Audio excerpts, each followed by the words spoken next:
Let me bring this afternoon's oral evidence session of the Welsh Affairs Select Committee to a start. My name is Ruth Jones and I'm the chair of the committee. I want to thank all four of you, the witnesses, for coming in this afternoon to speak to us on a very important topic.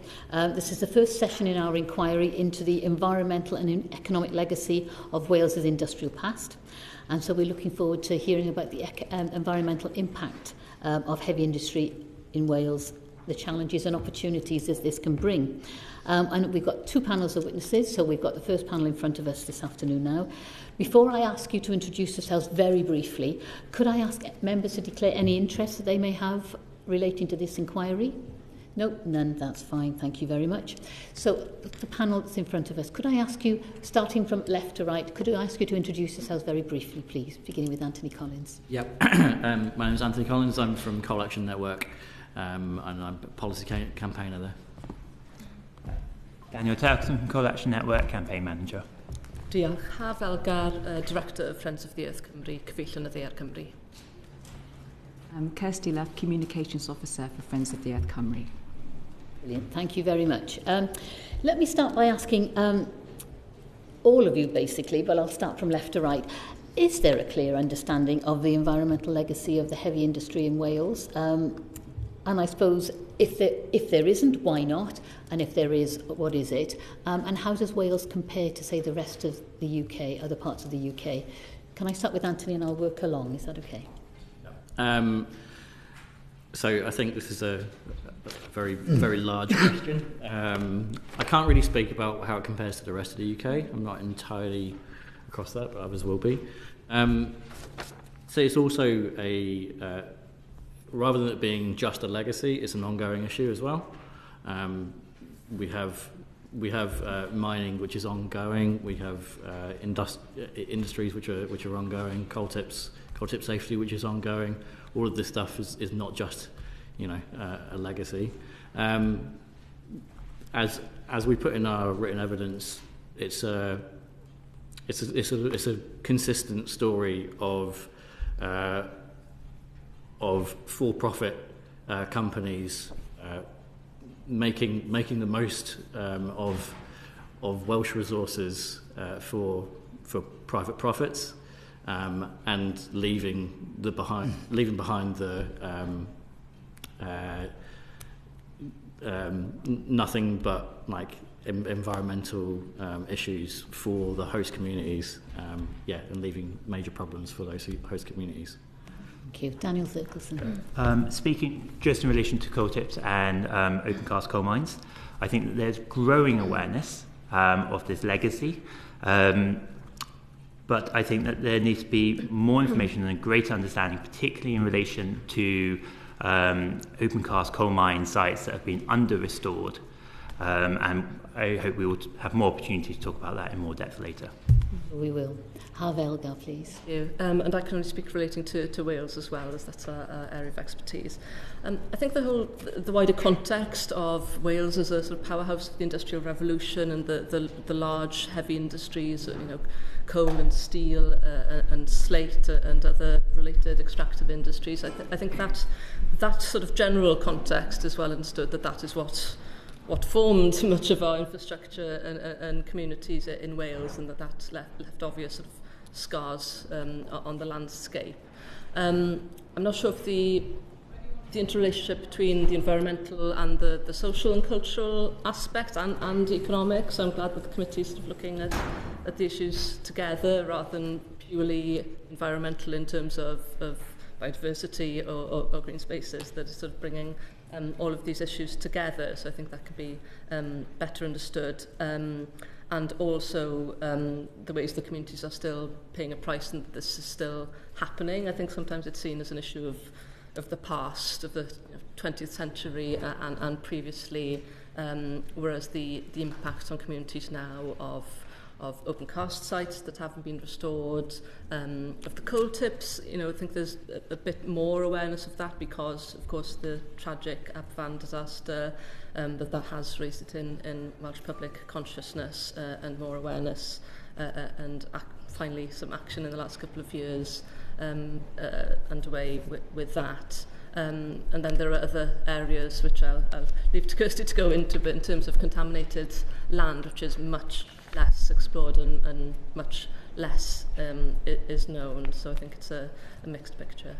Let me move on to Kirsty. Yes, Please. Yes. Yeah, and to build on what Harv is saying, with contaminated land, I think we're becoming increasingly aware that this is a problem. It's in the news more and more. There's podcasts, dramas, docudramas, and I'm sure some of you have probably seen the latest Netflix drama called Toxic Town about Corby and the terrible things that are happening there. So I think there is a growing public awareness that contaminated land is a problem. As Harvard said, we were an industrial powerhouse in the past. There's lots of, our whole country is full of different kinds of sites. We've talked about coal tips and sort of ex-coal mines, but also there are landfill sites, and some of these are leaching very dangerous chemicals like cyanide, mustard gas, arsenic. And also there are, as I think there'll be other people talking about this, but metal mines. There are over 1,000 abandoned metal mines, particularly in West Wales, and they're really causing an issue, particularly with increased rainfall.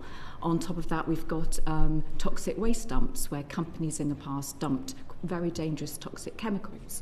So we've got, lots of different kinds of sites that could be quite contaminated, but what we don't know is how much of a risk is it to us. And there will be some sites that are a lot more dangerous than others, and that's just something we don't know. So I think what we'd like to see is an inquiry to finding out about the impact and extent of contaminated land in Wales, and specifically how much of a threat is it to us. I think that's what communities really want to know. And so, for instance, an investigation on maybe monitoring populations that live very close to dangerous sites once we know what they are. So I think there's a bit of a knowledge gap at the moment, a growing awareness, but a knowledge gap in terms of contaminated land. Absolutely, thank you. I'm going to move on to Simon Hall, please. Thank you, Chair. I think this is probably directed to Ms Elgar and Mr Therkelsen in the first instance, but we've obviously had recent UK and Welsh Government funding commitments on coal tip safety. There's a new bill obviously going through the Senate as well. What's your assessment with regards to how confident affected communities living near to dangerous coal tips should be that they will be safe and that this is going to be a job done properly? And what comfort should we as legislators here in Westminster have as well when those two announcements are married? Yes, we're fully supportive of the Disused Mine and Quarries to Wales Bill, which is currently at stage 1 in the Senedd, and we've given evidence there as well. I think communities are still very concerned and right to be so. Only at the end of last year with the storm we saw a landslip at Cymru, which has meant that people have had to move out of their homes. So it's still a big concern. I think there have been great strides ahead in the last couple of years since the Tylers Down landslip, really, and we are pleased to see authorities, both Welsh Government and UK Government, local authorities, NRW, I think Remediation Authority, all working together since that slip to realise that something must be done. We can't just wait for the next tragedy to happen. But we do feel that no single organisation has the capacity or the funding necessary to deal with it, and that's why we're pleased that a particular authority will be set up if this bill is approved by the Senedd, so that it can take an orderly approach to things and deal with the most dangerous tips and those that are of greatest risk to communities first. And just on that, are you persuaded that the sort of timeliness of real-time monitoring, and particularly when overlays increased rainfall as a result of climate change, for example, the triaging is reliable in terms of that? My anxiety is always going to just be a little bit passive. Yes, absolutely, and I think until the last couple of years it has been, or it hasn't been rigorous enough. That has, as we understand, stepped up now, but we do believe that we need the provisions in the bill in the Senedd bill in order to tighten that up and to increase the monitoring and get a programme of works in order as well, and to take the preventative approach. It's not about just dealing with things that are happening, but putting a programme of works in place in effectively preventative and precautionary. Preventative and precautionary, yes. So I think that would be the benefit of a new body. You mentioned the funding, of course, significant additional funding is necessary. The Welsh Government announced, I think, 34 million additional funding recently to deal with the current situations for local authorities and NRW. And we're pleased that the UK Government has recognised its historical responsibility, because all of these tips were created prior to devolution, of course. So we're pleased, there's been at least an initial payment of 25 million. But really, one of our, calls for this committee and on the UK government is to make sure the UK government does provide more of that funding. We do think it's a responsibility on the UK government to fund these works and to make dangerous tips safe. So, good start, but it's a bit of a drop in the ocean compared to what will be needed when the authority set up and we really get underway. Mr. Therkelsen. Please. You're right to ask the question whether the new bill will address the fears within those communities. I have spoken to a lot of people living in the shadow of these coal tips, and there is a real fear. Sometimes it's a fear that's not based on the reports of many of these tips do not have any stability issues associated with. There are no safety issues with these tips. It's not all of the tips, but there is nevertheless a fear there. And I think for that reason, it's really important that the bill's assessments of these tips are made public. At the moment, going through the Senedd, there's a discussion about whether those assessments should be made public or should not be made public. I think it's really important that they are public so they deliver that benefit of reassuring those local communities. And there'd be no point in doing it otherwise.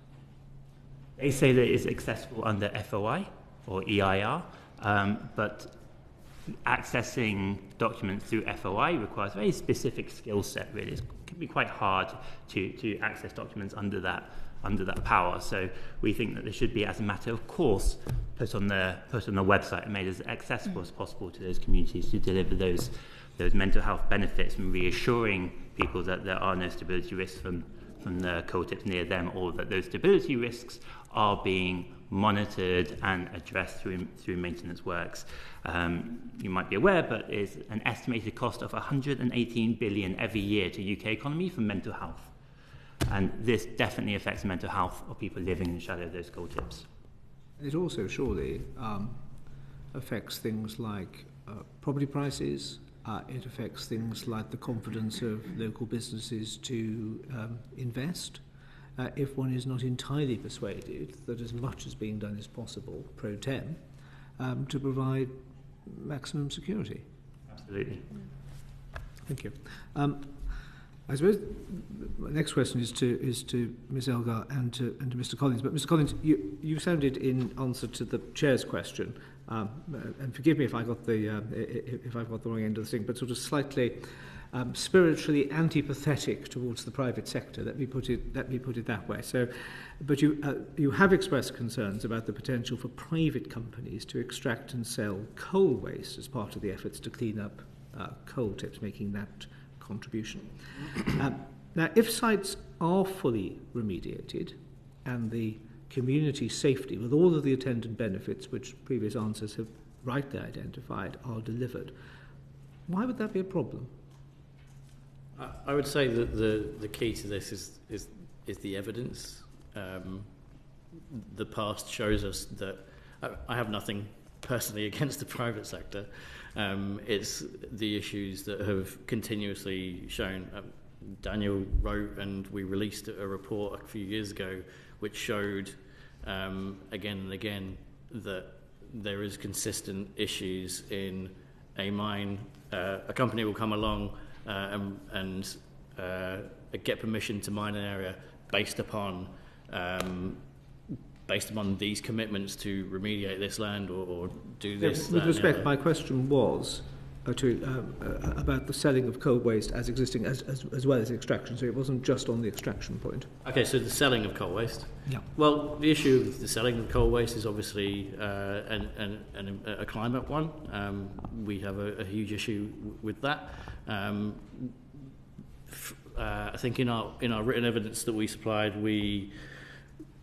we came up with a figure of around 600 million tonnes of coal possibly being in amongst coal tips around Wales, amongst the 2,500 plus coal tips around Wales. If that were to be sold and burnt, that creates a huge problem climate-wise. That's 1.6 billion tonnes of CO2 being released into the atmosphere if all of that coal is sold and burnt. Now, I don't think that all of that coal will be mined, and I don't think that all of that coal will be sold and all of that coal will be burnt. But we are in the situation that we are in terms of climate change, and we cannot afford for that coal to be sold with the threat that it will be burnt. Let's just tease that for a moment, if we may. If the pressure to achieve the clean-up required an element of private sector involvement and private sector generated funds, is that a ditch where you think the whole process should die? I think there are ways that tips can be remediated without mine being extracted from them for sale. You flesh those out. There are examples which unfortunately I don't have to hand. I've been told literally last night of one example and a couple of others of examples where that has happened. Someone else in this panel might actually have more of an idea of those. But yeah, where remediation has happened, where well, maybe Chair, you could write to us on that. Indeed. On that issue. Ms. Elgar, what's your thought on that? The intention of the Senate bill is to focus on human welfare and making the site safe, not full restoration or remediation. So I think that there is a... They go hand in hand, really, don't they? Sorry? They go hand in hand, really. I think a full restoration or remediation would imply, clearing coal from the would imply taking coal from the site. A sort of human welfare approach to make sites safe could be a case of reprofiling the area, drainage, rather than removing the coal from the site. But we are concerned that a sort of unintended consequence of this could be to stimulate remining and to create a new coal industry in Wales, and as Anthony outlined, we're not in favour of that, largely because of the climate change impacts. The extraction of coals wouldn't be consistent with Wales's climate emission targets and carbon budgets, and would significantly impact the UK's 2035 climate target and the global climate leadership. So we cannot afford to start a new coal industry in Wales, and it could be really significant in terms of the number of tips. So possibly unscrupulous private actors, maybe I'll say, rather than private sectors as a whole, could try and take advantage of the situation and the fear of people and communities in order to try and kick off a big industry, and we don't believe that's the direction the Wales should be going in or any other country in the world if it comes to that. Just on that point, given the, this is not a criticism, given the correct tightness of the regulatory environmental environment in which companies now operate across the sector and indeed across the United Kingdom, whilst there may be motivations to be unscrupulous, the actual opportunity to operate in an unscrupulous way is surely now, at scale, narrowed down to the point of imperceptibility. We might hope that is the case. That's not the evidence that we see in the communities that we work with across the coal fields in South Wales. We're still seeing applications from companies for further open-cast mining at Glanlash in Carmarthenshire. That doesn't make them unscrupulous, does it? That makes them seeking a permission. That doesn't make you unscrupulous. Okay. No, I won't use the words unscrupulous to describe the companies that I'm talking about, but they're taking advantage of situations, and as we see in areas like Fosafran, in Merthyr Tydfil, there's a company there that mined the coal for 17 years. They're given planning permission to do so in order to remediate the site, and they're now putting in a proposal not to do that and to leave the community with a massive dangerous hole and create 3 new coal tips. I don't know if Daniel has I just want, just in the interest of time, Jared, let just turn to the last question in the section that we just wanted to cover. I'm going to bring Daniel in because he wanted to answer. Oh, forgive me. No, that's fine.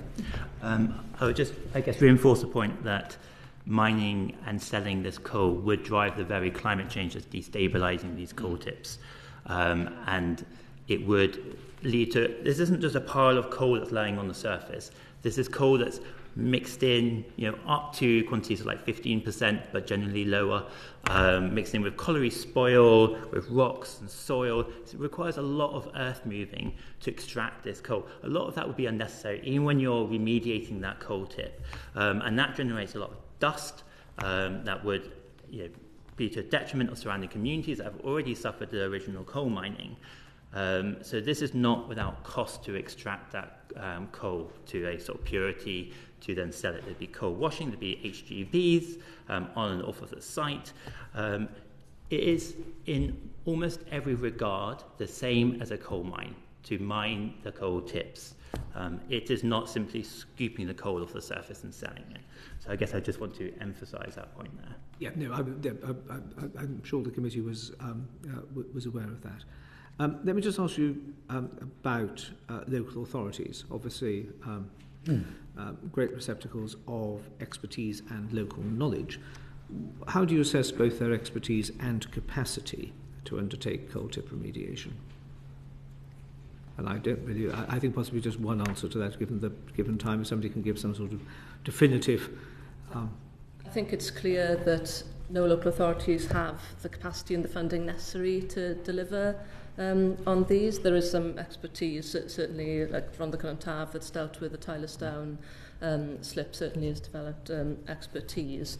But that's not the case across all of the impacted authorities, and obviously with austerity there have been cuts to local government time after time, which in some cases means that they've had to cut jobs that brings in that expertise. You would want us to warn against, I suppose, sleepy shoulders of the centre, either Westminster or Cardiff, passporting these duties off to local councils.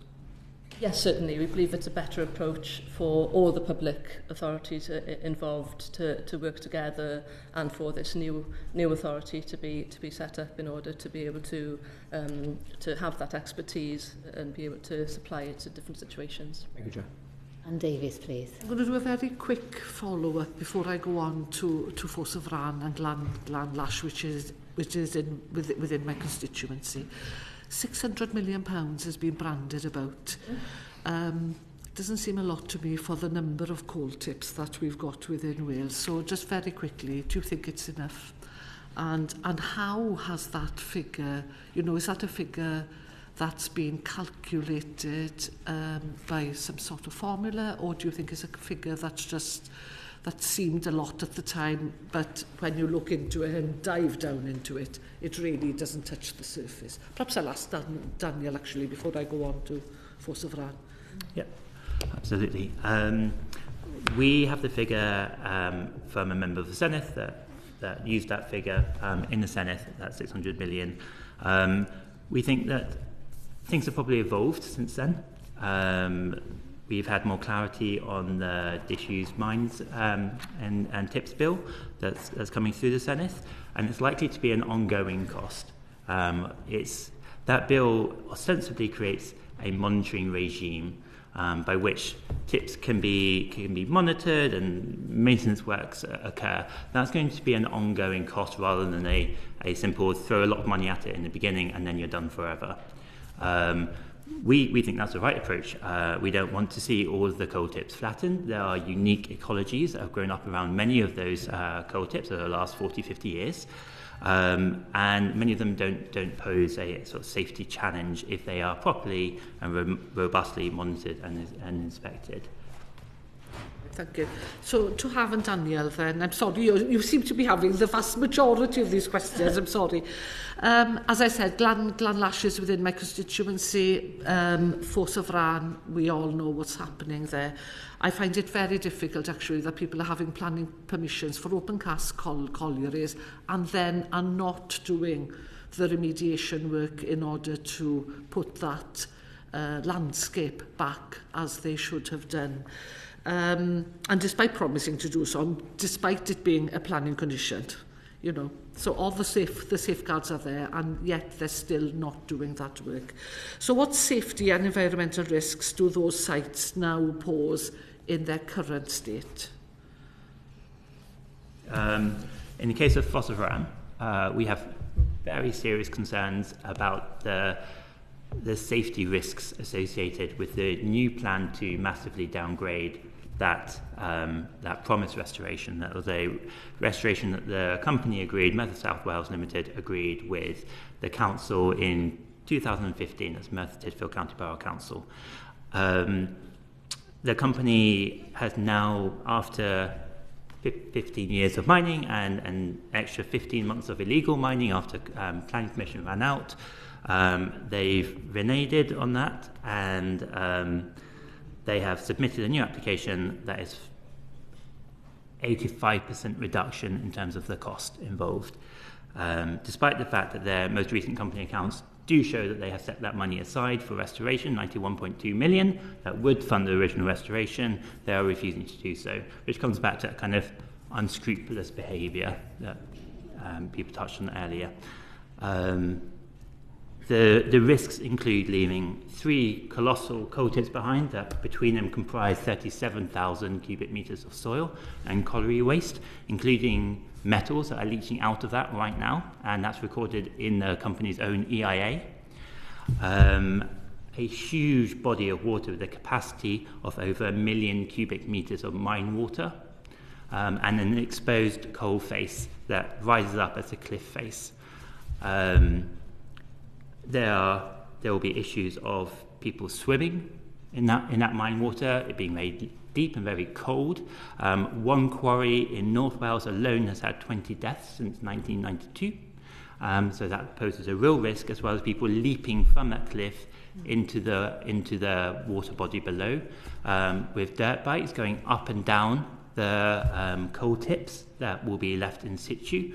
That was one of the problems that the coal mine was actually seeking to address, was dirt bikes, and now they're proposing to build a massive motocross rally on top of one of those coal tips that should have been returned to the void. The money's there, but the company's refusing to do it, and that's the kind of behaviour that we have seen such a strong pattern of. Celtic Energy is probably another name that's known to some of the members around this table, who left 4 coal mines unrestored at the end of their tenancy. So we don't trust these companies to deliver the kind of restoration for coal tips. It's the same companies involved, and that's why we think it needs to be driven by the public sector that have the interests of the local communities at heart. Thank you. Harv? Yeah, we're really concerned about all the open cast sites that haven't been properly restored, and East Pit and Margam and Park Slip are amongst others, where residents are just really worried and still campaigning for them to be made safe. As you said, Glanlash is another planning application in now, and so that's still a live issue. And you can see in the people's reactions and responses on the council websites, it's really telling how people want that site to be restored. They want it back so that they can use it for it to be part of nature, and really concerned about the lorries coming going, as well as the coal that will be taken from that site. And with Force of Ran, both Kirsty and I and others have been up in Merthyr in recent weeks, supporting the local community there and sort of doing information sessions and talking to people in Merthyr Town Centre about the situation. And there's a mix of anger and distrust of the company, but also now of public authorities. They just feel they've been let down half the time and exploited, and the coal's gone, the money's gone, and they're left with the situation that Daniel described of a massive void filling with polluted water and a cliff edge, and really worried about the safety of their children, teenagers going up there in the summer, and feeling just totally let down by everyone involved, really. Water is a magnet for our teenagers in the summer, isn't it? They seem to be drawn to it, even though, we all know that they shouldn't do it, but, you can't stop them, really, even by fencing off. We've had one tragedy in Llanderby a few years ago, and nobody wants to go there, I can tell you. Just one very, very quick question. How can we stop this? How can we stop mining within Wales, really, and how can we have a ban, really, for coal tips to be introduced in Wales? Just to finish off my bit, if I may. So what we propose is, obviously the government has announced late last year the plan to ban coal mine licensing. We believe that within that legislation, there should be the ability to ban the act of extraction as well. So whether that be just banning the act of extraction, or whether that be the act of coal extraction, regardless of whether that is in a coal seam or outside of a coal seam, require a license, and then that license be part of the licensing ban. That's the way that we see putting an end to coal mining in the UK and Wales. And quickly and then I promise. Just to add to that, because I think we need a belt and braces approach, given everything we've learned from communities and seen in practice. So the Welsh Government's current coal policy is intended to no longer have coal mining in Wales. That's their policy intention, but of course we're seeing companies use these loopholes or try and find their way around, and obviously very concerned about the potential with coal tips as well. So as well as the proposal that Anthony explained, we believe we also need the Welsh Government to prohibit coal extraction for commercial gain. That could potentially be done by the bill currently going through the Senedd around coal tips, or it could be a separate proposal. But we feel, despite the policy intention, the clear energy and coal policy in Wales, there are still loopholes there, they're still being exploited, so we do need a clear ban in law in Wales as well as the licensing issue. Thank you. John. Yeah, I'm going to make a plea for brief answers because I'm conscious we've got a lot to get through. Yeah, Simon Hall, please. Thank you, Chair. I just want to ask where the balance falls. I think, Mr. Therkelsen, you mentioned it a moment or so ago. Sometimes the creation and establishment of what I would describe as sort of accidental habitats, parcels of land used, left undisturbed, and Mother Nature fills the vacuum. When talking about remediation, which can often be very significant in scale, where and when a tension arises between accidental habitat creation and its preservation and the safety of communities, etc., where does the balance get struck? Who has the whip hand, or which issue has the whip hand? Happy to answer that. Our perspective that safety always comes first. The safety of communities has to be the priority. Ecology is really important, and where remediation is required to stabilise, or safety works are required to stabilise coal tips, that should be done with sensitivity to the ecology, as is required by any planning application. But safety has to take a priority. Thank you very much. Thank you, Chair. Thank you. Andrew Ranger, please. Thank you, Chair. I just wanted to move on to a bit more detail to look at contaminated land. if possible. And Kirsty, if I may, how effective is the contaminated land regime in practice across Wales? Right, yes, well, I think one of the major issues, just keeping it short, is there just isn't the funding there. And I think that makes it very hard for local authorities to fulfil their duties under the contaminated land regime. We've done some research and we found out that the registers, contaminated land registers, are not really being maintained. Some don't have them at all. It's the same with the inspection strategies. So a lot of councils don't appear to have a strategy, or they're not keeping it updated. And I don't think that's because they don't want to. I think it's just they don't have the resources, they don't have the money to be able to do it. So I think one big issue is that we need to have funding restored back so that contaminated land officers can do their job. Okay, thank you. And is that the same reason? So in your written evidence, you noted that the number of recorded sites seems suspiciously low, so that's the reason for that? That's it. Yeah, it's quite complicated. In our research, we found evidence of potentially contaminated sites, a lot of them, but they didn't find their way onto the registers. And there's a lot of reasons for this. Sometimes they're just not being inspected, and I think this is a huge issue. And I think there was some BBC research that confirmed what we found out, that 9 out of 10 toxic sites are not being inspected. And that's just awful across England and Wales. And so I think that's partly the issue. Also, I think the planning regime is being used rather than with contaminated land regime. You can either use the EPA, the Environmental Protection Act Part 2A, or you can use the planning regime. And there are problems with that as well, with, because in councils, I think there isn't the funding there. It's very hard on the people that are responsible for the contaminated land to get the funding they need to do their job, to be able to, scrutinise applications when they come in.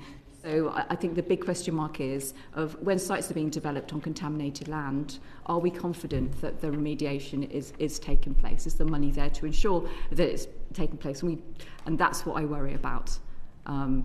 So we need more funding. Thank you very much. Thank you, Andrew. Steve Witherden, please. Thank you, Chair. Questions also for Ms. Duff. You've identified a particular concern with forever chemicals, such as PCBs dumped in landfill sites, former quarries, left at old chemical plant sites.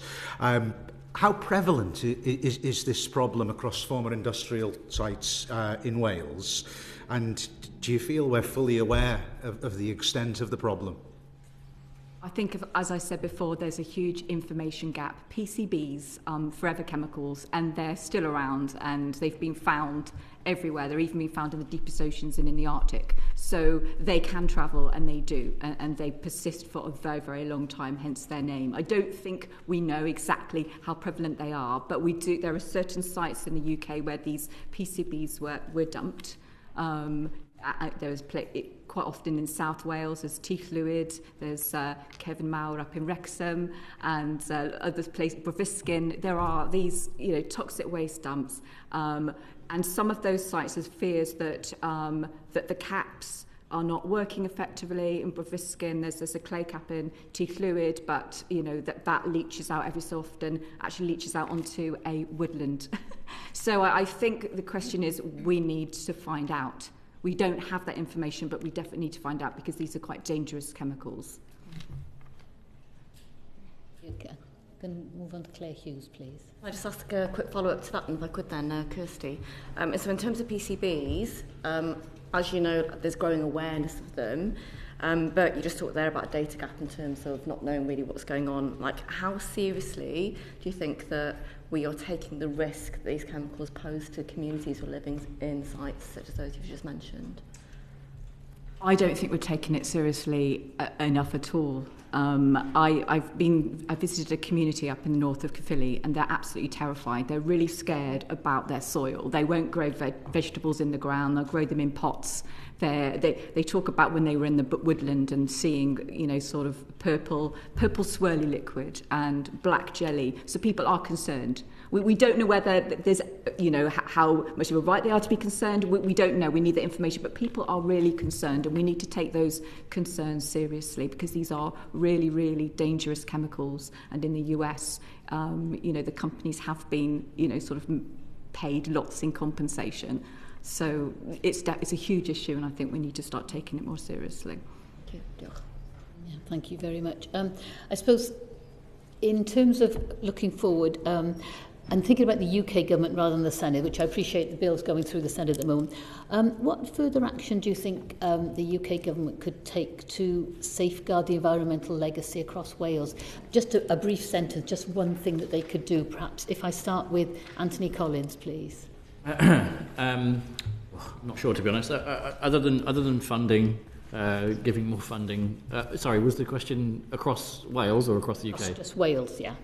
Yeah, I'd say providing more funding. We've had that figure of £600 million that's been given before. I'm not sure where that is, whether that needs updating. But yeah, it comes back to more funding. Thank you. Daniel. I think logistically, as well as in funding, support the proper restoration of the under-restored coal mine sites that still litter the South Wales landscape. And to quote one person who lives near one of those sites, it's like the moon, like Mars. All we're asking for is to restore it to some sort of semblance of what it was prior. That's David that lives next to Margam Park Slip. So it's not just about coal tips, it's also about those open cast, virtually unrestored coal mine sites. Thank you. Yes, I agree. Unfortunately, call for funding, but it is much needed, and we do feel it's the UK government's responsibility.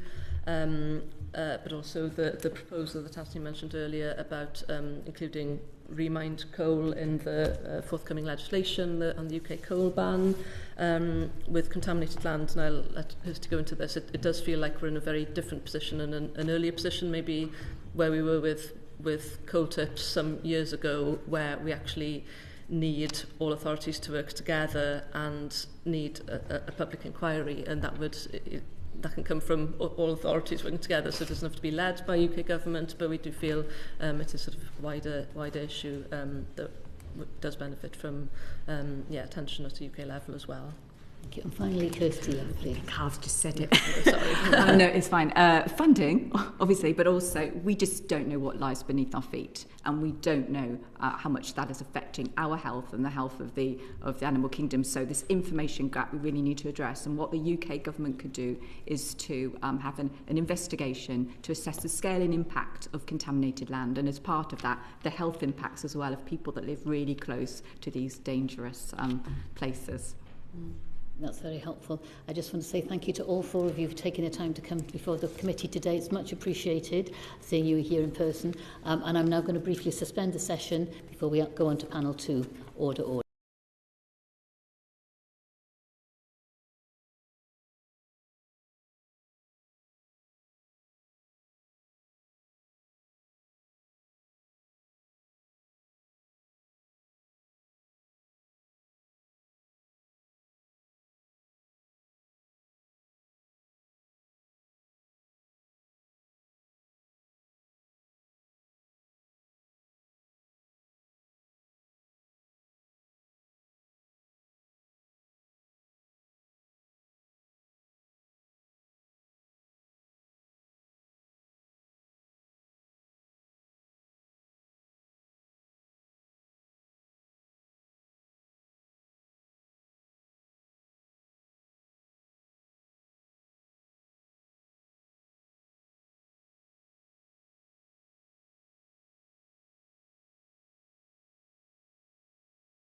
Right.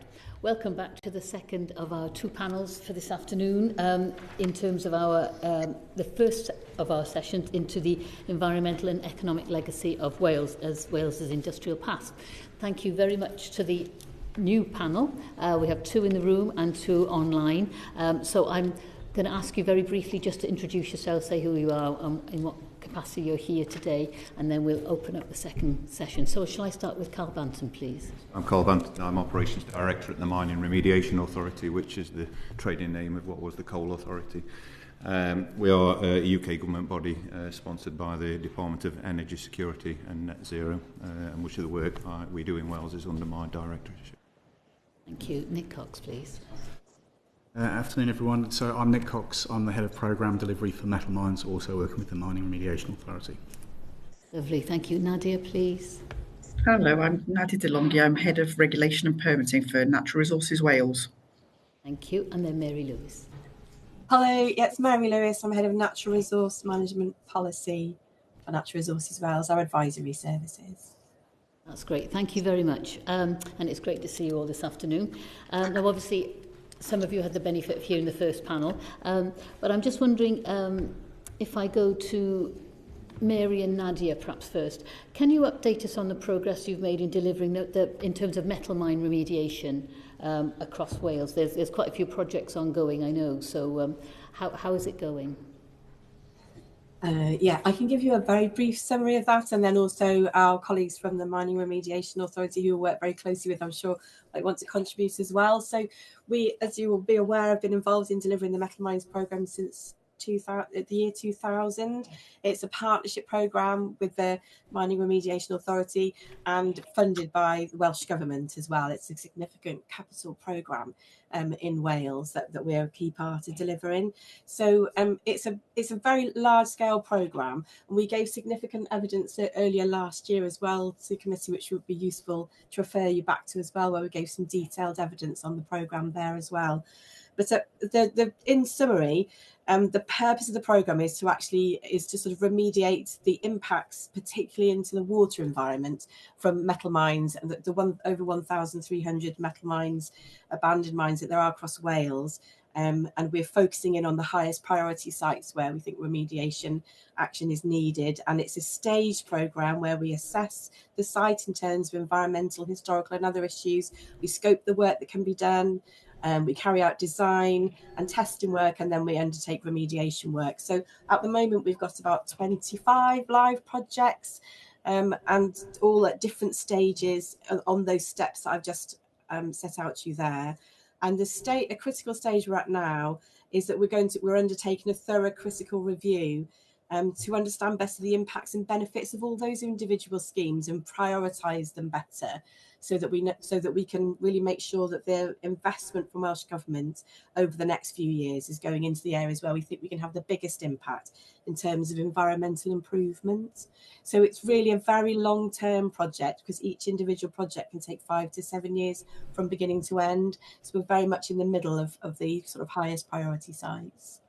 I suppose my question to Nadia de Longhi is if we're talking about progress here, how, from start to finish and progress, if they're taking 5 to 7 years, how far along are you actually in terms of years of completing these projects? Sorry, go on, Nadia. I'm going to refer back to you, Mary. Sorry, I know you were asking me, but I'm going to refer back to you, Mary. Yeah. Well, I think it's a really difficult question to answer, and I'm not trying to dodge the specific question. But in terms of how far along, given the number of sites there are in Wales, this is something that we're committed to, and needs to be a commitment from Welsh Government, ourselves, and our colleagues in the MRA and other organisations for a significant number of years. So I think we're still in the early stages of being able to deliver those benefits. There's no end point to the programme. It'll be something that's with us for a very long time to come. Okay, I suppose if I go to Nick Cox then, in terms of England has statutory targets, they've got, we know that Wales doesn't. Mm-hmm. So you can measure progress against statutory targets. Wales, how do we measure progress? So at the moment, we have the Wales Metal Mine programme, which, as Mary flagged, so it was formed as a partnership 4 years ago, and obviously the first part was to identify those high priority sites. There's 30 sites which contribute to failure of water courses for either ecological or chemical status. So we have a programme board. Obviously these sites are prioritised, and ultimately, as you suggest, you want to see actual action. So I think when I was here back in May, I listed 4 or 5 sites that we were working on in that programme. So we We had some blowout prevention works that were going on at Cymru. We were doing some erosion control work at Castell, at Escartle, and also at Nanty Crea. Ben Lake, who was here at the time, who has since he's been out and had a look at some of our work that we've delivered this year. We've got works that are going on right now at Weems, another site. So all in all, we've delivered works on the ground at 5 or 6 sites this year. We have another similar program that's we've just got confirmation of funding for the next 3 years from Welsh Government. So that allows us some medium-term, obviously, planning.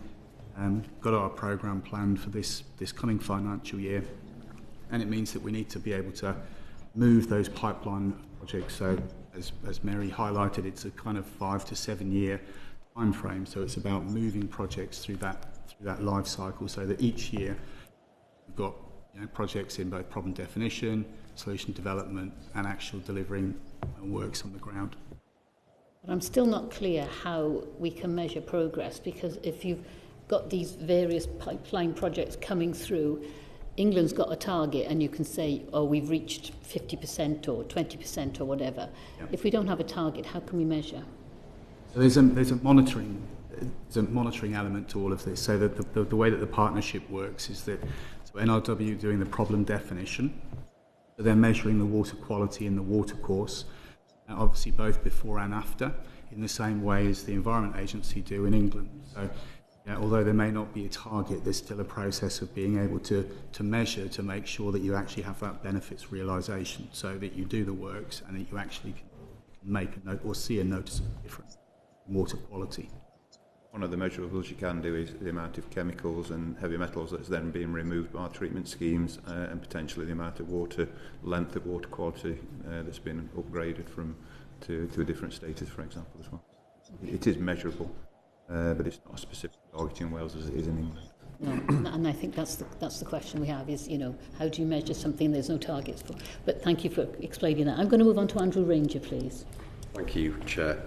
I wanted to ask Nadia de Longhi and Mary Lewis if they could just give me an assessment of how they think the state of contaminated land in Wales has changed since the NRW last published its report in 2016.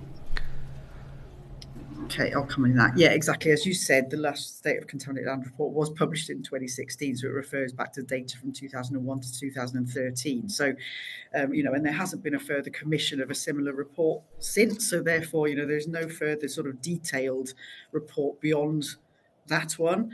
So obviously, things will have kind of changed between now and then. And obviously, in terms of improvements, land will have been remediated as development has occurred. As somebody said earlier, I think previous witnesses, that a lot of remediation happens through the planning regime.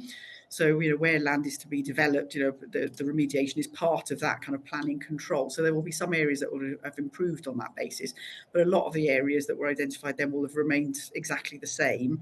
And then there could be some new areas added to it because of further, industrial work since then. But as newer modern activities tend to be, better regulated and better controlled, you'd like to hope that it's not getting any worse since that report. But obviously that report, didn't cover absolutely every aspect of contamination in Wales. So, there are areas which are still unknown.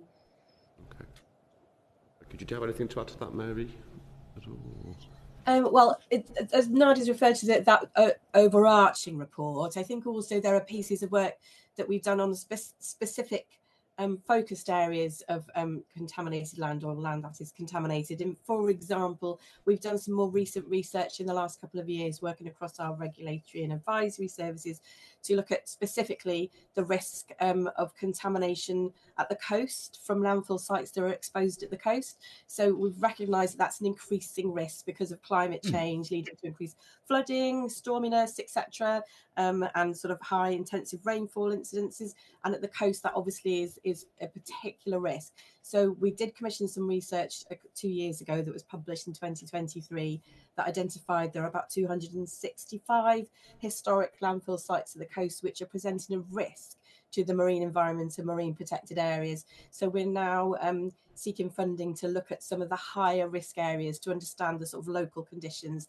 and what action collectively from the various different authorities that have got a role to play here might be able to take. So whilst we haven't been able to redo yet that full wide study that you referred to, there are areas where we have been undertaking targeted research where we know there is particular risk. Thank you. And is there, on that point, is there a plan to do that full comprehensive study again? And have you got a timescale for that, or is it being looked at in a different way? We've not been formally commissioned to do so, so it isn't something that is in our sort of plan to do at this point. I mean, local authorities are the lead authorities for contaminated land, so it wouldn't necessarily fall to NRW to have to do that. It would have to be something that we would work together with Welsh Government and local authorities to produce if we were commissioned to do so. Okay, great, thank you. And one final question. How effective is the planning system as a mechanism for dealing with these contaminated sites? I mean that is a matter for the planning authorities probably, rather than for us to be able to give you a definitive answer. But I mean, where land is being remediated, there are sort of conditions in place through the planning process to make sure that remediation happens. And obviously our advisory role is supporting that in terms of the standards that might be required. So I would expect those sites that are being remediated to an appropriate standard. But as I said, that is only a small proportion of the overall sort of land which is contaminated in Wales. Great. Thank you, Chair. Inos Medi, please. Diolch. Rhan y cwestiwn sy'n Nadia and Mary again. What are the challenges in ensuring that potential contaminated sites in Wales are investigated and remediated?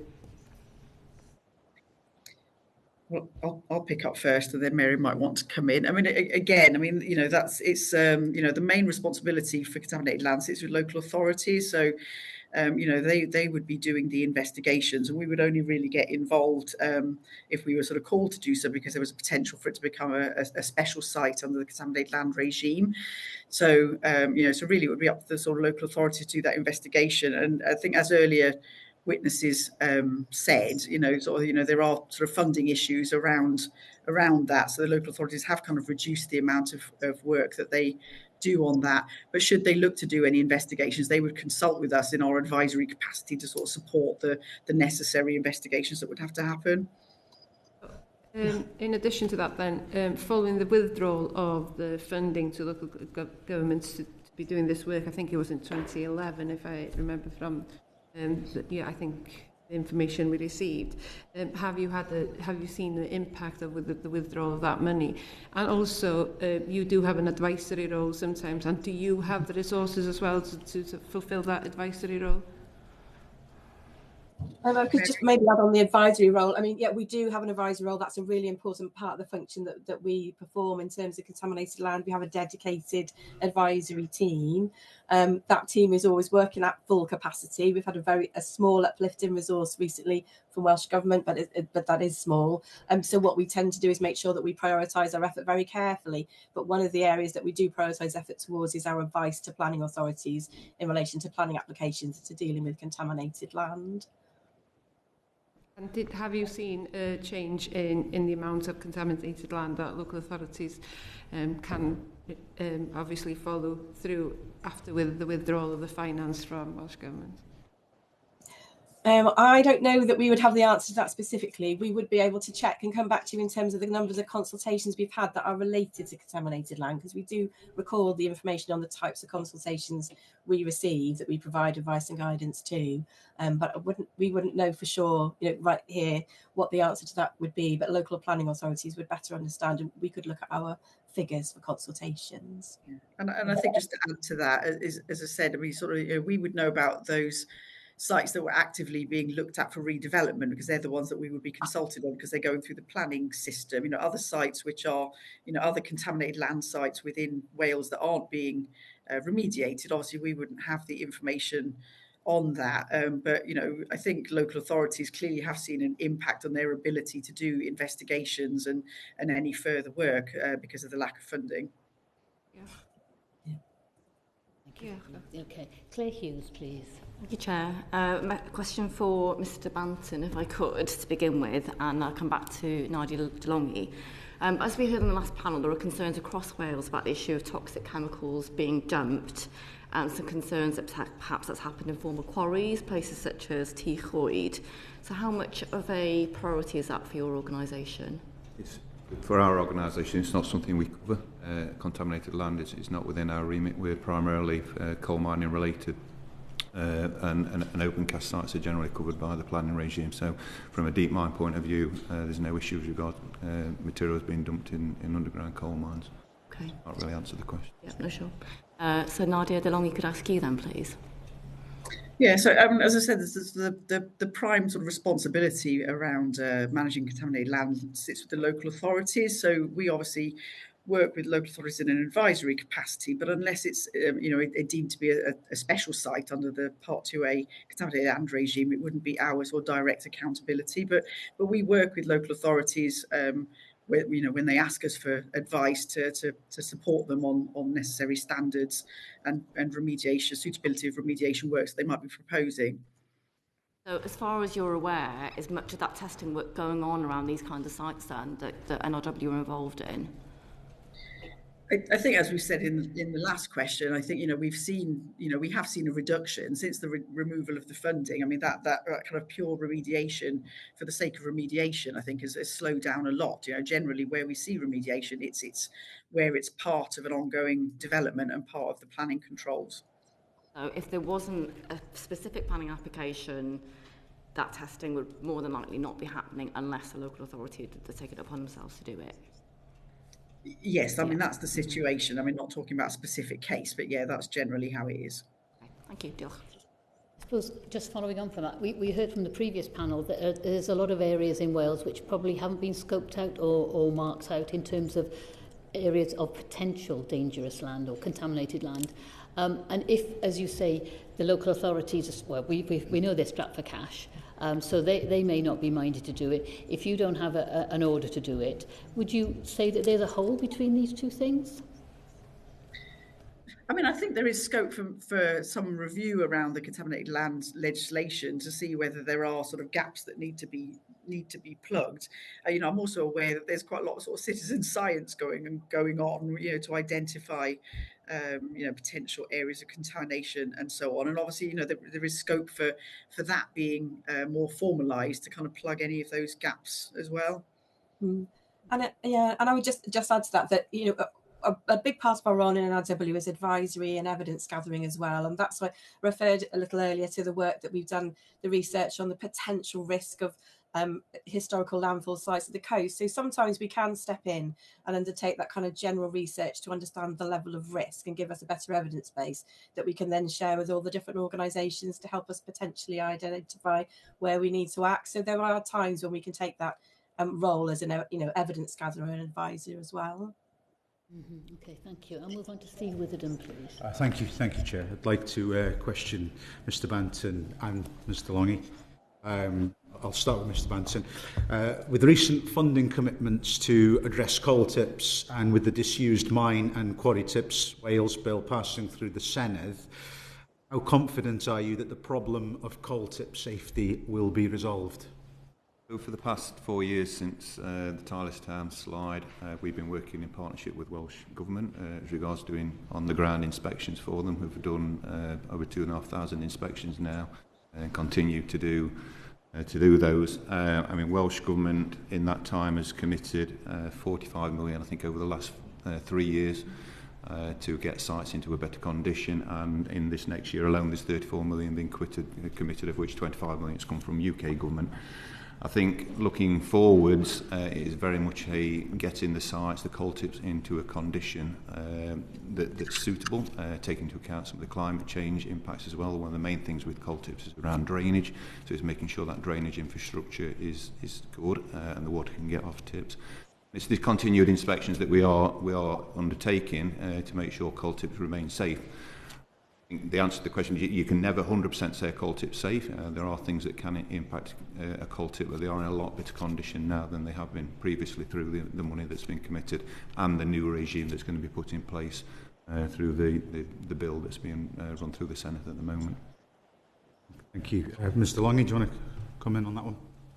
Yeah, I mean, as NRW, we don't have a direct sort of regulatory role around sort of safety of coal tips, but but in terms of land in our care, we have around over 150 tips that we're sort of responsible for. And we obviously take our responsibilities very seriously. So we have categorised those by risk, and we have a programme of inspection and maintenance and remediation activity planned for those sites, tips which are on land in our care. So so we're confident that we have a programme that suitably protects the communities that might be nearby.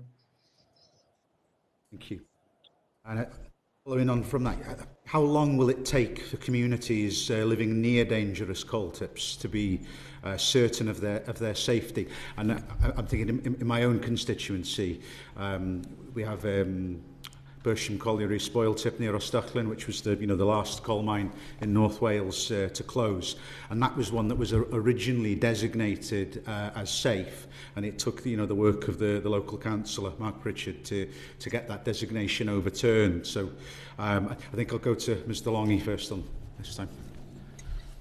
Well, I mean, I can't really give you a clear timetable. We have categorised the sites in our care, sort of in the appropriate categories, and I think there are 11 which are at the sort of in the highest risk, and we're testing out our sort of methodologies for that work, those works now. So I'd have to sort of come back to you with a bit more detail about our actual programme.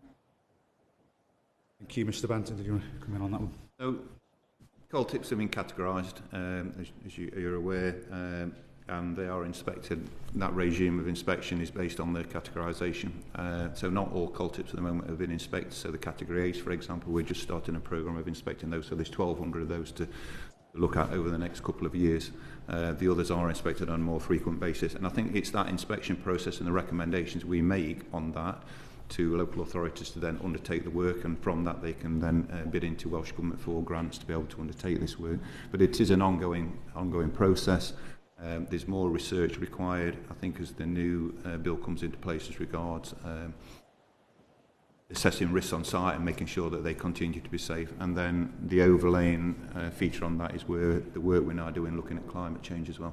Because, as I mentioned, around drainage, the impact of increased rainfall and things such as that have got to be taken into consideration. I think it's going to be an ongoing programme, and as part of that, I think the reassurance into the community is something that the new supervisory body in Wales will need to be undertaken. Thank you. And finally, do you think local authorities have the capacity and the expertise to be able to address coal tip safety? It's an area we've obviously increased the size of our team, and we have been fortunate to be able to attract people, but it's not been easy. And I know local authorities have also suffered, being able to attract this kind of expertise, because it is a dwindling expertise. Working with Welsh Government, what we are looking at doing is implementing some kind of apprenticeship skills training programme over the next few years, so we can almost grow the next generation of tip inspectors and people that will be specialists in this area. I'm thinking about how we can then work again with universities potentially to get qualified people that come into this area, so people within Wales being qualified for these kind of areas. That's a piece of work we're currently looking at for the future. As it stands at the minute, we offer a very cost-effective service, cost recovery service to Welsh Government on our inspection regime, and I would hope to continue that forward with the supervisory body that would cover it over that period until we have got more expertise that's going to be coming through. Thank you. Mr. Longhi, do you feel that there's that level of expertise in local authorities? I mean, I can't comment specifically on local authorities, but I think in general terms, I think we are sort of seeing sort of skill shortages across sort of geoscience generally, and obviously that's going to affect both developers and regulators and remediators equally, sort of thing. So I think it's something we do need to sort of address that early careers pipeline. I think around this area. Apprenticeships were just mentioned, for example. I mean, that is one sort of potential solution, but I think in-house programs and general sort of collaboration across the public sector in particular, I think, to try and make sure that we are getting that pipeline of suitably skilled people coming into what is is going to be a sort of growth area. Thank you, Chair. Nadia, please. Thank you. Just a follow-up to the categories. When I read the evidence and I saw that the highest risk was a category D, I wasn't sure how communities would actually read that. If you read that you had a category D by you'd actually think that it's a low risk. How is that communicated? Because and I was just thinking about even house searches within those areas, and if they got their searches back and they said that, are we actually equipping people within those communities to make the right decisions for themselves? So the categorisation was kind of a hangover from something in the past. The new TIPS bill is going to change that categorisation round, so it's going to be 1, 2, 3, 4. So the highest one will be 1 is the proposal. I suppose into the community, there's information put on Welsh Government website that puts that information out there presently, but I can't comment as regards Welsh Government's proposals for going forward about how they're going to outline that information a little bit wider. But it is something I know they're looking at. Thank you. Simon Hall, please. Thank you, Chair. 2 sort of quickish fire round questions, if I may, for the 4 of you. Targets in England, not in Wales, as we heard earlier. Why? Maybe we might start with Ms Lewis, who I think is boasting the finest collection of Ordnance Survey land boundary maps I have ever seen. That must be the national collection, I think. Yeah, online Zoom calls are hard to blur your background out, I'm afraid, but yes, thank you. Why? Yeah, we do have a lot of different environmental targets. But you're right, we don't have targets in this area, but there are related targets. So, for example, we have targets under the Water Framework Directive, we have conservation objectives under the Habitats regulations, etc., etc. So there are a whole range of different regulations from the environmental perspective, obviously, which is NRW's work area, where we are driven to reach various targets in terms of environmental standards. So in terms of sort of the remediation work that we're looking at in terms of contaminated sites, those are targets that are driving our work, even if they're not necessarily the targets for the amount of sites that might have works undertaken at them, if that makes sense. So I absolutely take the point that of not having the same targets as have in England, but I think we do have a very strong raft of environmental targets that are driving the work that we do. Thank you. Mr. Longhi? I'm not sure I can really add anything, but I think your question was about targets for coal tip safety specifically, was it? So I think MRA probably better place to answer that. Yeah, well, maybe we'll go to Mr. Cox on that.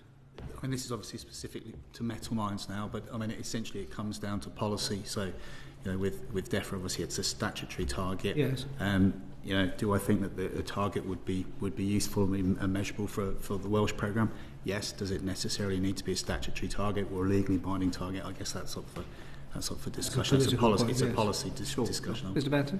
Yeah, well, I don't think I can add to that. Okay. We heard from panel 1 this afternoon, certainly which rang an alarm bell in my head, about an attitude of safety surveys are undertaken.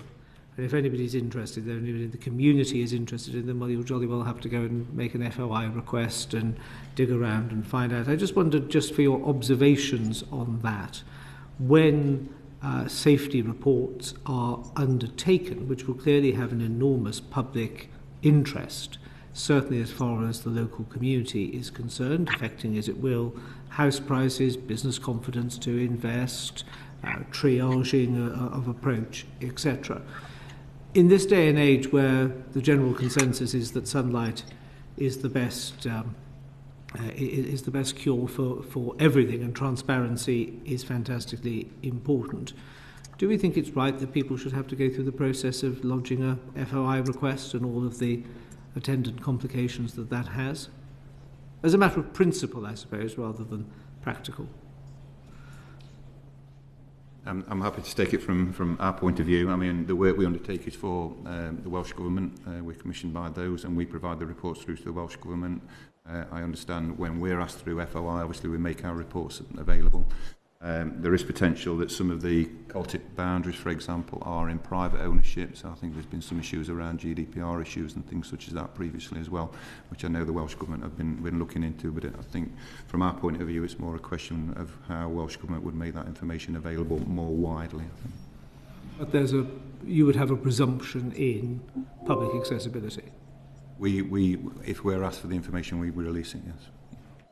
Mr. Cox, do you have anything to... I guess from a metal mines perspective, we'd work to ensure that the community benefits from all of our work. So at the point at which we're asked to go in and deliver something, it's that there will be an initial piece of stakeholder engagement with the community, in part of that design stage. So in that, we would obviously be clear and transparent around whatever risks and whatever we were proposing as a remediation measure. Okay, thank you. Mr. Longhi, do you have a view on sunlight and transparency? Yeah, I mean, obviously, I think, we would support that, any reports and information should be sort of accessible and available, but I don't believe there is a kind of duty for it to be public register at this point in time. So it's not kind of automatically out there. It would be subject to somebody asking for it as it stands.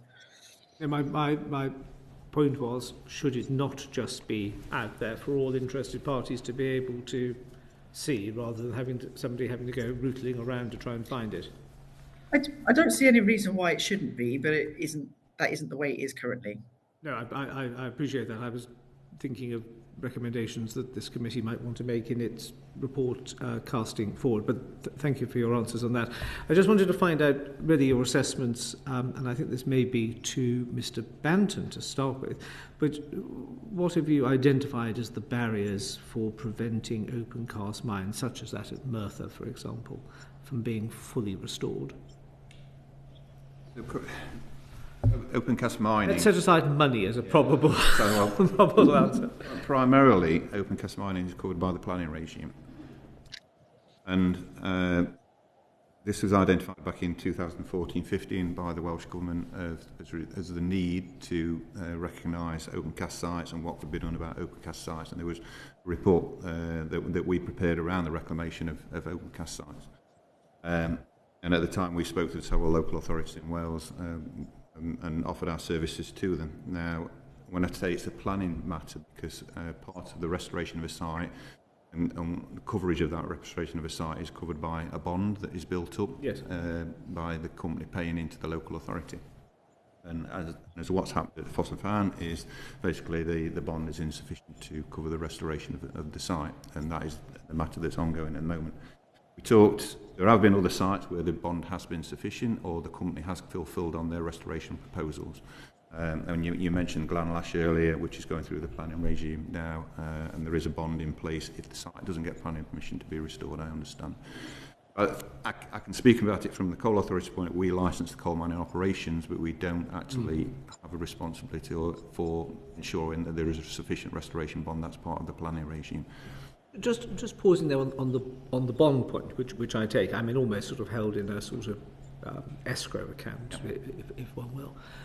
My understanding was that whilst it might have been that the sum held may fortuitously be equal to or less than the cost of remediation, in which case everybody's very happy. But was it ever necessarily seen de facto as being that whatever the bond had accumulated to being would be it as far as the operator's contribution was concerned, or more just the peace of mind by the by the body which was holding the funds, that in the potential situation of a company going into liquidation or defaulting on its obligations, etc., at least there was some cash to kickstart the remediation process. But it was never intended, my understanding, please correct me if I'm wrong, that it was always presumed that there would always be sufficient money in the bond to do the job, and if there wasn't, well, somebody just goes and shrugs their shoulders. So, two elements to that question. I suppose the first one is that as an open cast site works, it's supposed to be an ongoing restoration proposal plan. So the site, the way they tip material should then eventually go back. Yes. So it should be an ongoing process. In the and they've effectively worked to the end of their planning approval and not done any of the restoration which they should have been doing as it's gone along. And you're then into a situation where, yes, you've got a bond, you've got a company that's still on site. They're now saying that they've got insufficient funds to be able to actually restore the site how they should restore it, and they've put a new application in for that site as regards restoration, which is sat with the local authority now.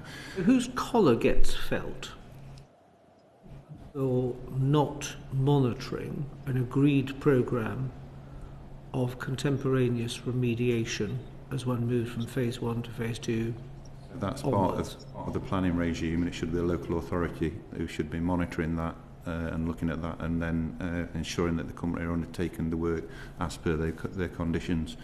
At the site, we identified that they were mining outside of their licence area, and we took enforcement action to remediate that and stop that. So what we're responsible for, we took action. And just remind me, what time span are we talking about? With what can anyone describe as sort of professional negligence in terms of verification was taking place? Well, I can't speak directly for the local authority, but it mined for a year beyond the planning consent. I mean, currently we're working with the government and other agencies to think about what can be done at that site to try and work on the problem. And could I ask you, Mr. Banton, and indeed you, Ms. Longhi, just for a word or two on your assessment of how dangerous open cast mines are that have not been restored fully? So some of the sites that have not been fully restored, they have had works done on them to whatever money was available for the bond, and some of those sites are safe. As regards Foss and Fran, the company is still on site and they have responsibility for safety at that site. Therefore, there's still security on the site 24/7, I believe, and it is fenced. If the site does go into then liquidation, then it's a matter for the local authority and other agencies such as yourself to think about what can potentially be done. Mr. Longhi? Yeah, so I mean, from a safety point of view, that wouldn't fall into our kind of area of expertise kind of thing. But from an environmental point of view, I mean, obviously, if sites aren't restored properly, there's always risks around, sort of leaching of chemicals, for example, or things just being uncontrolled, basically. Sort of runoff, which might even just be silt runoff, but actually silt runoff into local rivers can cause devastating impacts on habitats and spawning grounds, for example. So it's those kind of risks that we'd be sort of concerned about going forward if the restoration plans weren't enacted. Okay, thank you. And just my final question, let me direct this at Ms. Lewis, if I may, which is, it's my whip hand question. I don't know if you heard the first panel. If you didn't, let me just regurgitate it slightly, which is very often where industrial processes have taken place, accidental habitats have been created as magnets and harbours for biodiversity, etc. Now, we heard from an earlier witness that in that balancing act between environmental protections and public safety, etc., then it was the public safety issue that trumped all other concerns. That doesn't mean one was rapacious in one's approach. Is that one that NRW takes as well? I mean, certainly public safety is always going to be a priority. There are always going to be choices and options around the remediation works that might be undertaken at any particular site, and we're very well aware. And I think particularly with NRW's remit, both as a conservation advisor and an environmental regulator, we're in a very good position to understand and bring together the consideration and that balancing of the fact that we do have these sort of niche specialist plant communities, etc., in some of the metal mine areas or spoil tips, etc., and balancing the need to conserve biodiversity, which we're losing at a very rapid rate globally. So the need to conserve biodiversity with the need to take action at those sites, and then trying to find a way to conserve those special communities. But public safety will always be, the most important concern. Thank you. Thank you, Chair. Andrew Ranger, please. Thank you, Chair. We'd like to just take a look at growth and green transition in this context.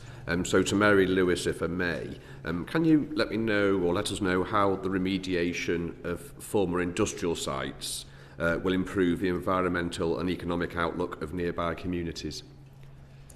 Yeah, so there's lots of opportunities there. And so, for example, the Metal Mines programme is looking at all sorts of different opportunities to do more than just remove the sort of environmental harm that's in the threat to watercourses, etc. So there's the opportunity, for example, of restoring sort of the historic heritage, which will be a lot of local interest in terms of their own past cultural heritage. There's the opportunity for access and recreation where it's safe to do so in the sort of general area. There's also big opportunities for conserving conserving or restoring natural habitats as well, which will help us in terms of addressing sort of nature emergency. So I think there are lots of opportunities, and we're trying to look at those a lot more as part of the Metal Mines programme now, widen out our partnerships, work with other organisations, other funding sources, so that we can deliver multiple benefits at those sites as well. And in fact, there's a further benefit in terms of particularly the Metal Mines programme, for example, around the sort of green growth agenda, which is that also we're using some of these sites to help develop and test really new and innovative technologies to sort of manage the materials coming out of these sites, to try and find greener ways of treating them, to reduce the energy consumption, reduce the chemicals we're bringing onto site to do the remediation work. And so there are some sites in Wales, for example, Cymru to the east of Aberystwyth, where we've done a lot of testing of new technologies in terms of vertical flow ponds, etc. And some of those new technologies are now being used in other sites. So that's another aspect of that sort of green growth agenda, where the work that we can do can sort of identify new, more sustainable sort of technologies as well. That's fascinating. Thank you very much. Thank you, Chair. And Davis, please. Oh, thank you. I've got a company within my constituency, Thermal Earth, which uses water from a disused mine to heat its HQ in Capel Hendre. The technology is there, the opportunities are vast. And why aren't we using this method really to heat our homes along the whole of the deep mine coalfield? And for me, the Amman Valley, Ammanford, Garnant, Glanamman, Bryn Amman, that whole Amman Valley area, it's rife. There are deep mines underneath most of those homes. Why aren't we developing this technology further? As you point out, I mean, the scheme that we've just put in place at Lindsay, I think last month, is working well. Yeah, 4.5 kilowatts of power coming from it. So we, along with the Welsh Government, they funded us to develop mine heat maps across all of Wales, which we've done, and they're available for developers to look at. 18% of all the homes on Wales in Wales have potential to be heated by this technology. I think we are not directly funded to be able to do that, and I think what we've been doing is been working with other agencies to try and get some of that funding. It's probably not been as easy in Wales as it is in England and Scotland to be able to get some of that funding moving, and I think it's just primarily been a timing this year. So what we're looking at doing is try and expand that and work with local authorities and with Welsh Government to try and promote some of this and get some schemes up and running within Wales. We are working, for example, with Caerphilly, Flintshire, Blaen y Gwent, Rhondda, Cwm Taff, and local area energy plans to try and get this moving. But it's an area we want to try and expand on and make happen. 18% you said that's phenomenal amount of homes that could be heated by this. Now, not all of those where there's the opportunity. Potentially. Yeah. We've got a big scheme up in the northeast, 6 megawatt scheme that is working very, very effectively. So the technology's there. About getting some private funding in to be able to do it. Yeah. So is the funding the barrier then? Is there the technologies there? Technology's there, yeah. I mean, don't get me wrong, it's not going to be so easy to retrofit it into existing homes and new developments. A prime example where it would work very, very well on, new schools, for example, or areas where you've got large spaces where you can heat. That's probably the easiest way of doing it, but I think it's something that we should really try and push now. Thank you. Thank you. Claire Hughes, final question. Okay, thank you very much. So to Mr Banton and Mr Cox, in terms of critical minerals, precious metals are on everyone's agenda, aren't they, at the minute? What scope is there for recovering the metals and other materials from mine waste or other industrial sites in Wales? I'll talk around the coal side for it and then pass on to Nick for the metal mines. Through the work we've done, we've not identified a lot of what you call the rare earth minerals certainly within our coal mines. There may be some on different areas of the continent, but we've not identified anything from that point of view. We are, one of the things we do produce is a waste called ochre, which is basically iron hydroxide, and we are getting some traction now in using that in anaerobic digestion plants, so for example. So if we can find a market for that, it's great because it's repurposing waste, and we'd like to do that in Wales. The other side of that, I mean, some of the colleagues talked earlier around repurposing coal tips and things such as that. I think we've got to be very, very careful in that area, but each one's got to be done on a case-by-case basis. Big concerns around safety, because a lot of the coal tips sit above communities, as we know, and if you start digging into the coal tips and destabilising them, I have some concerns on that. That doesn't mean to say that where there is a potential use, for example in aggregates industries and things such as that, that there is potential to repurpose a coal tip or reprofile a coal tip. I just think we've just got to be careful on how we actually do it. There isn't anything wide scale at this moment in time for that material. And one of the schemes, Tireless Time, for example, where we had the slip, they've basically just moved the tip to a different place. So if you can start trying to move all of these coal tips, where are you going to put them? Because all you're doing is effectively moving waste around. So I think we just have to be very, very, very careful. Nick, do you want to talk a little about metal mines? Yeah, so I guess in that whole monitoring process, looking obviously doing chemical analysis of the water and so forth. Certainly, sites in England, for lithium in particular, areas of Cornwall and Weardale, we've seen an uptick in exploration as a result of the critical minerals policy. So, but yeah, I guess in terms of Wales, obviously we're really just the delivery mechanism for that. So that may be more for NLW to comment on in terms of what that looks like in terms of opportunities. We've got time to ask NLW? Or? Do you want to carry on? Yeah. Could I ask Mary or Nadia to come in on that then, if you've got anything to add on the potential for metals recovery? Either. Not really. I mean, from a regulatory point of view, I mean, like I say, I'm not sure off the top of my head what would be the sort of necessary regulatory regime to control that. But what we'd want to make sure is that we're not just creating sort of future problems by doing these things in a way that then causes further pollution. So that would be something that obviously we would be very mindful of. Mm-hmm. Yeah. I just add, like I said, potentially there is some work being undertaken at Anglesey, but we haven't got the evidence on that, but we can provide it if we need to. That'd be great. Yeah. Jill, thank you. Yes, thank you very much. And before I bring this session to a close, can I thank all four of you very much for attending this afternoon. It's been a fascinating session, and I'm looking forward to developing these themes. If you said you would write in with some more evidence, then that would be really helpful if you could do that, please. But on behalf of the Welsh Affairs Select Committee, thank you very much to all four of you. And I'll bring the session to a close. Order.